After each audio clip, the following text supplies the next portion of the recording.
Selamat siang Indonesia. Anda menyaksikan seputar Bali terkini pukul 11 WITA bersama saya Arnas Suputra. Pemirsa, informasi aktivitas Gunung Agung yang viral di media sosial sejak Rabu diharapkan tidak membuat masyarakat resah.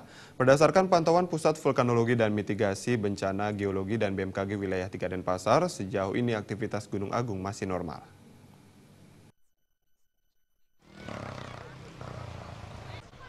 Berdasarkan informasi dari Pos Peringatan Dini, Badan Penanggulangan Bencana Daerah Kabupaten Karangasem, Pusat Vulkanologi dan Mitigasi Bencana Geologi, hari Rabu 13 September lalu melaporkan bahwa kegiatan Gunung Agung masih normal. Hal senada juga diungkapkan Prakirawan Cuaca dari Balai Besar Meteorologi, Klimatologi, dan Geofisika Wilayah 3 Denpasar. Masyarakat diharapkan agar tidak resah dengan berbagai informasi yang beredar.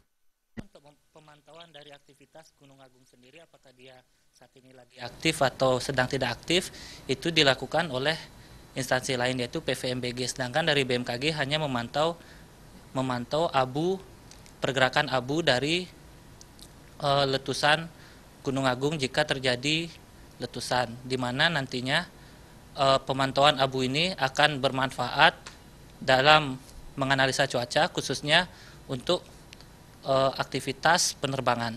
Jadi untuk saat ini dari pantauan BMKG sendiri untuk abu saat ini masih tidak ada abu, di mana kondisinya masih normal.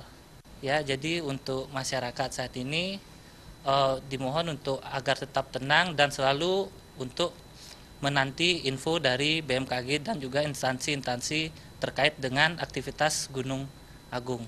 Sementara terkait cuaca di Bali beberapa hari terakhir ini, beberapa titik sempat mengalami hujan gerimis. Kondisi ini diakibatkan suhu muka laut di sekitar Bali cenderung masih hangat, yaitu berkisar 27-29 derajat Celcius. Kondisi ini lebih hangat kurang lebih setengah hingga 1,5 derajat Celcius dibandingkan suhu normal.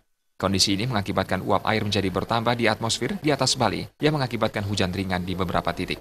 Puturatna, Bali TV.